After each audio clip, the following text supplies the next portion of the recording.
And here's a phrase to initiate that accountability that Rick DeFore taught me that I think is worth its weight in gold. Rick would always start touchy conversations with,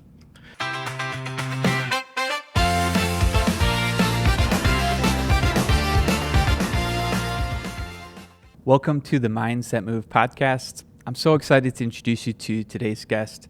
It is Dr. Anthony Mohammed. He is on the Mount Rushmore of educators for many of us because of the important work that he's done over his entire career, from being Michigan's Principal of the Year to then being tapped in by Dr. Rick DeFore to co-author the seminal work on PLCs and really popularize that framework and help schools to adopt that framework. Today we're going to talk about the RTI structure, PLCs, definitely school culture, some international educational topics, and so much more that I think will be directly beneficial to your own practice. Tune in and enjoy the show. Dr. Mohammed, thank you so much for meeting with us today. A couple questions that I wanted to dive into related to your work. First is, I know that you used to be a Division I track athlete, and Michigan State is something that's very near and dear to your heart. Yeah. You even gave an endowment with your wife to Michigan State in honor of Coach Bibbs. I just want to hear, what's the connection there? What did he mean to you? Maybe even influencing your journey to go into education and be a teacher to start with? Yeah. To give you a little background of the involvement of men in my life, my mother and father were never married. In fact, they didn't even really have a relationship. And my mother is the second oldest of 8, and there's 7 girls and 1 boy. So I had a series of men in my life that meant a lot, and Coach Bibbs was in that transition. The first man that played a role was my uncle, my mother's only brother. He's the first man I knew that loved me. I didn't know what it meant to be nurtured or fathered, but I knew that he loved me, and that was special to me. Next was my godfather. My mother grew up in a place called Albion, Michigan, and we moved to Flint, Michigan when I was 4.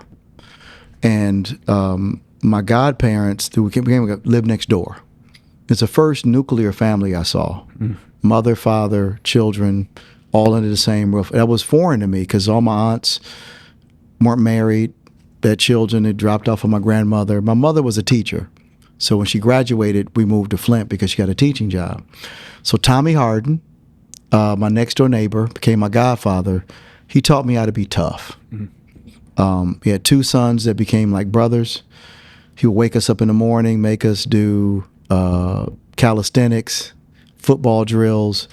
To someone who has a single mom in a house full of women, that was very different for me, and he made me tough. Coach Bibbs is a person that taught me how to be a man.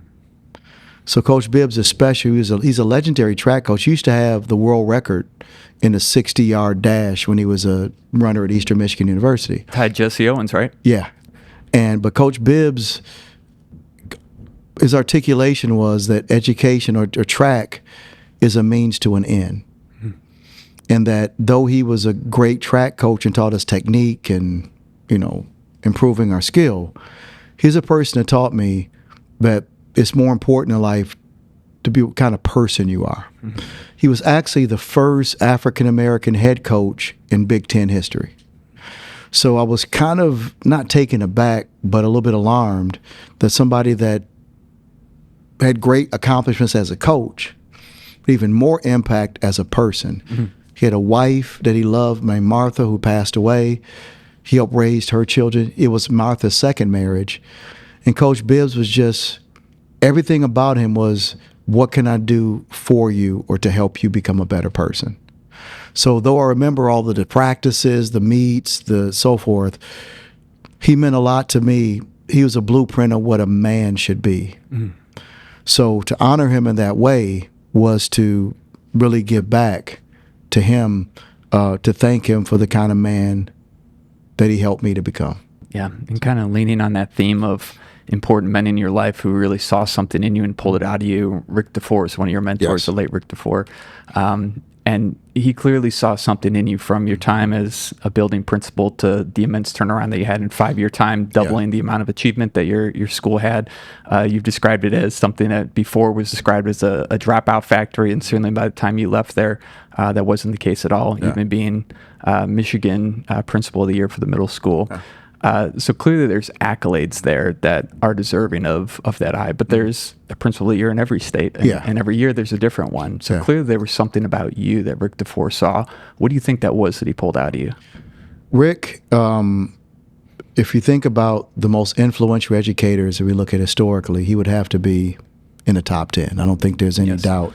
The whole norm of teachers collaborating around critical issues of instruction and learning, he was the activist. He was the voice. If he wasn't the first, he was the most effective. So Rick, being kind of those iconic, influential, rare individuals, he respected courage, and he respected people who challenged. Rick didn't do well with sycophants or yes people. And I think my upbringing in Flint and I told my colleague Mike Mattos that Flint was an environment that made you or broke you. And it made me, but it broke a lot of people. Rick recognized that in kind of my demeanor, that I was obviously reared or socialized in a different environment. And though he was impressive, I didn't act, and my relationship was based on me being impressed with him. Yes. And we would have some really sometimes very interesting dialogue about differences, and I'll give you one. Rick's part of his big theory is that people learn by doing, that you don't try to produce an intellectual thought partner. If people do the work and they see the benefit, then they'll embrace it, they'll commit. Michael Fullen has a very similar philosophy, but I challenged both of them one day, and my question was, if that's the case, then why do so many people start something like fitness or dietary changes and then backslide? They engaged, they saw the benefit, but it wasn't enough to engage them long term, that there must have been some psychological or emotional gaps that weren't addressed. And when triggers happened, it made them revert back to the old behavior, even though they saw the benefit. Nice. And what I told both of them was, I think it avoids the uncomfortable conversation around discrimination, around race, around privilege. And it's a way to ignore the nuances. Let's say, but the way to get better results is make people do what productive people do. And when they see the results, then there'll be commitment. And he said, Rick liked that kind of thinking, that challenge.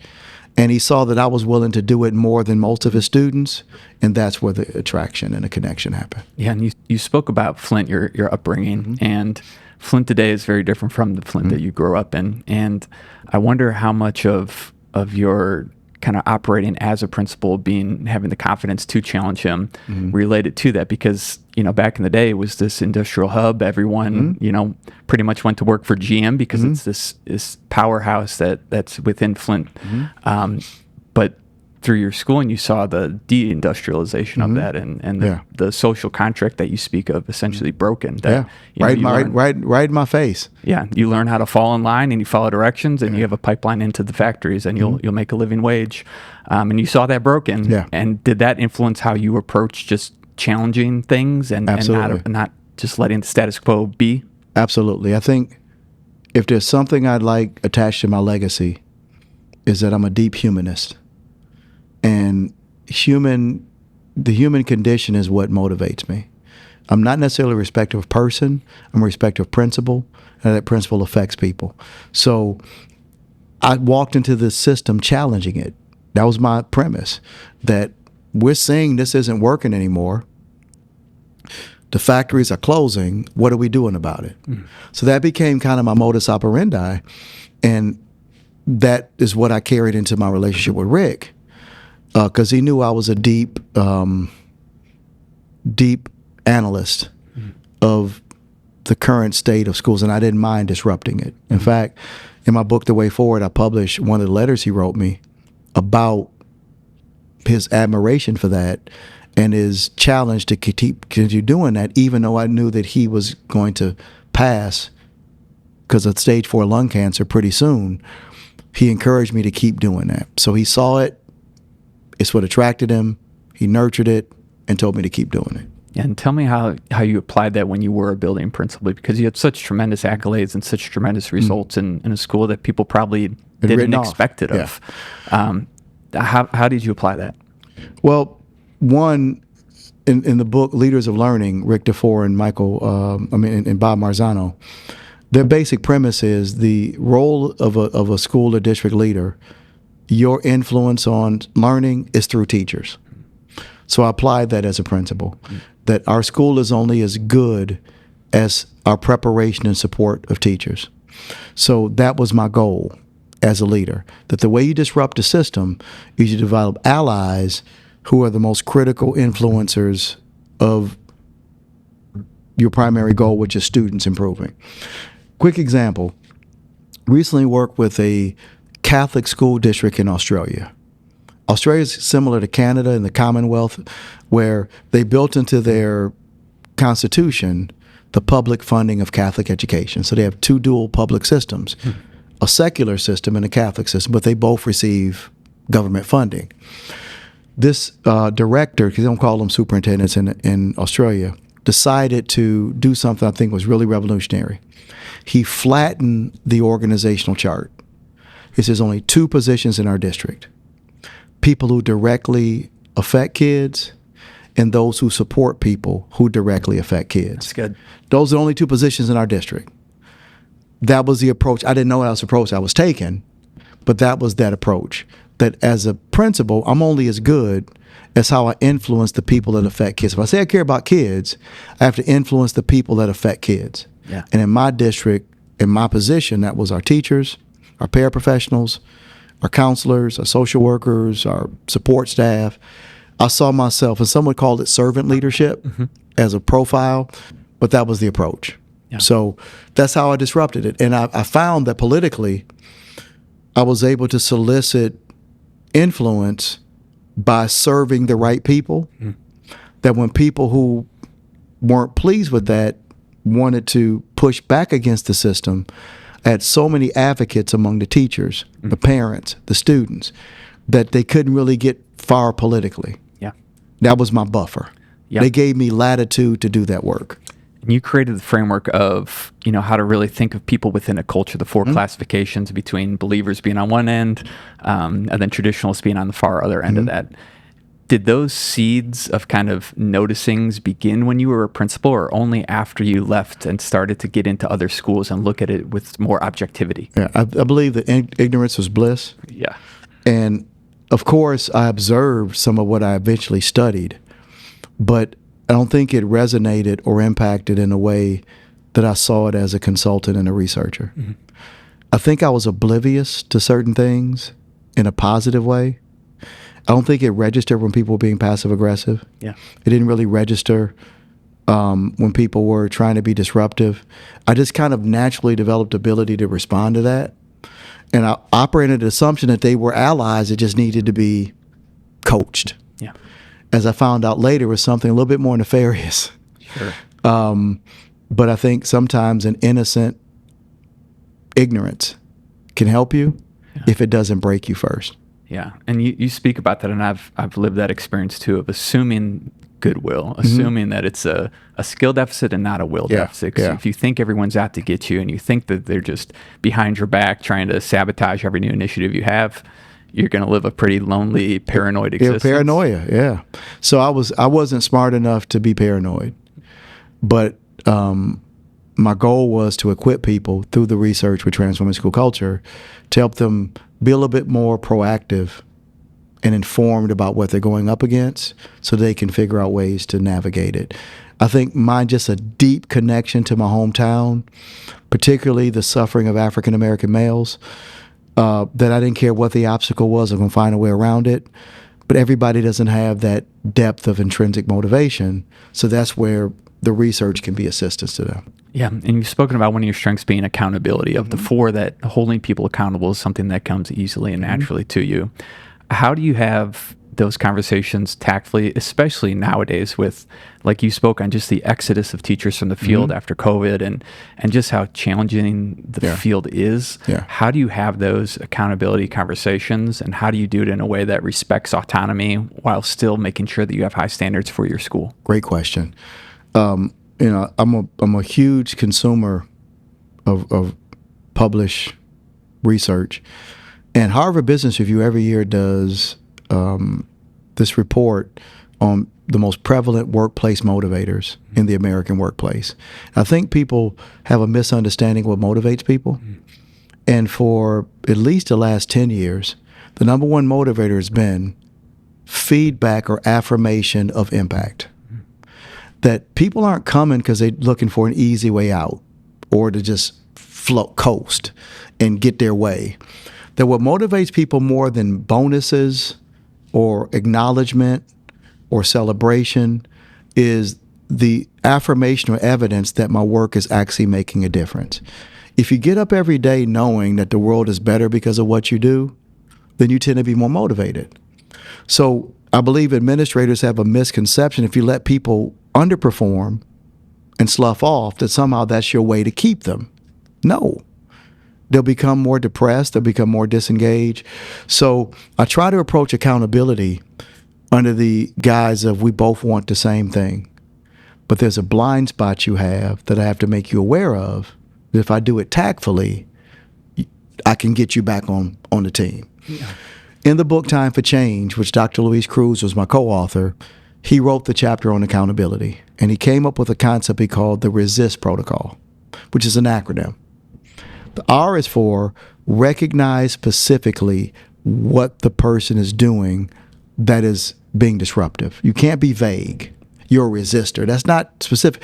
Are you consistently tardy? Are you making insults during our dialogue? Is what you're doing slightly sexist, and here's why. Be clear. The E is for evaluate. Evaluate from an empathetic perspective, what do you think is driving the behavior? Has that person just experienced a divorce? Are they having a tough time physically? Are they intimidated by their teammates? Try to get in that person and evaluate what things causing it. The first S is for select. And select means based upon the nature of their underperformance and your relationship and your evaluation where they are, what's the best environment to engage in a tactful confrontation? Because you got to address the issue. I had two. One was somebody that I felt respected me, so I didn't have a problem addressing him in my office with his union rep. The other had history of hostility, even suing the district twice before. I needed we met in a district office with the HR director, our attorney, and his union president. The I is for initiate and inquire. So I got a theory. I know what you're doing. I have a theory about why. I picked a safe environment. And here's a phrase to initiate that accountability that Rick DeFore taught me that I think is worth its weight in gold. Rick would always start touchy conversations with, can you help me understand? Mm. That provides a way for a person to defend themselves, to address the indictments per se, and give more context. So with both of them, I started a conversation with, can you help me understand why? To me, that phrase alone, or a phrase that's similar, gives a person the respect and the opportunity to, one, hear their indictments, but then provide some insight and some nuance. The next S is for select. So if their response is, I'm going through a rough time, I'm really confused, you can then respond in a way that provides them with support. But if their reaction is, I get all of that, but I'm still not doing it, then the T is for tell. Mm-hmm. That's when it becomes direct. Okay, I get that somehow you got a few screws loose. You think you're special. You don't care about logic. You don't care about the kids. You don't care about your teammates or the institution. So since that's where you want to go, and your response is, I get all that, but you can't make me, then the last T is for, I'm not asking you, I'm telling you. Mm-hmm. So that protocol helps leaders compartmentalize in a way and make it a little bit more tangible about how to approach somebody that if you're not equipped and you're a people pleaser, can make it really hard for you. Yeah. And I think unless you have those hard conversations with people that need to have them, you start to lose your best people because they have to carry the weight.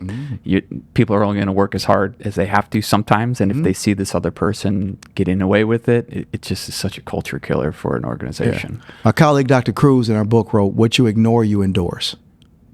Yeah. And that's what you're doing. Yeah, I think that's exactly right. Tell me about the balance that you strike in your consulting and when you were principal for that loose versus tight that Dr. DeFore really started. Tell me nowadays, do you see leaders, principals specifically, leaning more too heavily into the loose part of leadership and the school is just kind of running however it should and it's all warm and fuzzy, but it lacks, some actual learning to it? Or do you see the other end of it where it's so top down that teachers don't feel autonomy? I'm seeing an equitable polarization. I'm not seeing much gray in the middle. Okay. Either a leader is so afraid of not being liked or addressing critical issues that they just kind of stay in the friend zone, or they become so draconian that all they have is the stick and the hammer. That's it. And I'm seeing it a lot with curriculum adoption. 6-7 figure curriculum adoptions. The district says has to be taught with fidelity. And the principal just becomes a supervisor, a manager. Or they don't have any direction and they're just all relationships. Mm-hmm. I'm seeing kind of an equitable polarization. I'm not seeing much nuance in the middle. And is your advice, because there's some, certainly, right, the bell curve, there's some outliers that are able to achieve that. What is it about their approach or who they are that allows them to meet that middle? And if you see someone on either end, the advice that you get them to move in either direction, what is it? The move is you have to do it collaboratively. And that to be okay in your strengths and in your deficits, but surround yourself with people who compensate for your deficits. Mm-hmm. That you'll probably never be everything that your system needs individually, but you can do it collectively. Yeah. So where there's a need to provide technical support, if that's not your thing, surround yourself with people that are, and then learn. If you're not very emotionally intelligent, surround yourself with people that are, because that need doesn't go away because you lack the skill to do it. It's still present. That wound is still there.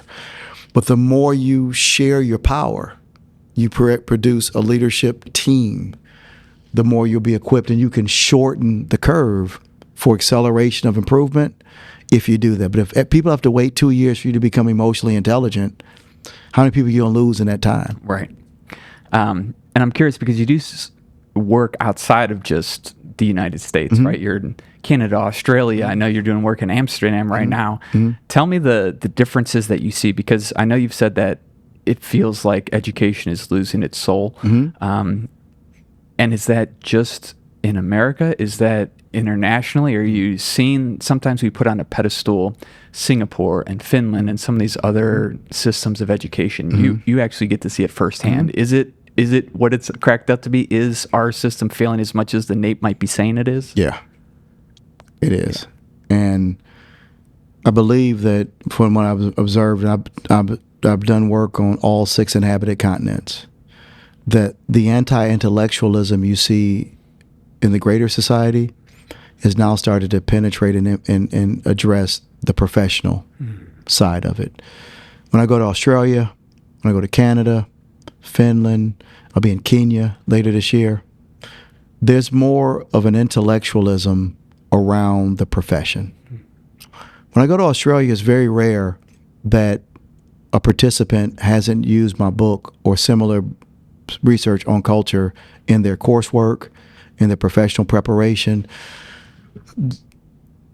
There's little that I can present that shocks them, because professional knowledge is a part of the expectation of their culture. We're one of the few places where when people say, well, I've always done it that way, and when I was in school, we've nurtured a very anti-intellectual culture in American education. Well, professional learning is seen as more as as a painful rite of passage as opposed to a professional benefit. And the PD world has to take some blame for that, because a lot of PD is bad. But that doesn't mean that you get carte blanche to be anti-intellectual because of the experiences you've had hasn't been as thrilling as you like. If I'm a reading teacher, shouldn't I have a hunger to learn how to teach reading better? Yeah. Understand how kids engage with literacy. In other countries, particularly in the industrialized world, I see a much greater expectation of professionalism and professional growth than I see in the U.S. Mm-hmm. And particularly with our recent trend with trying to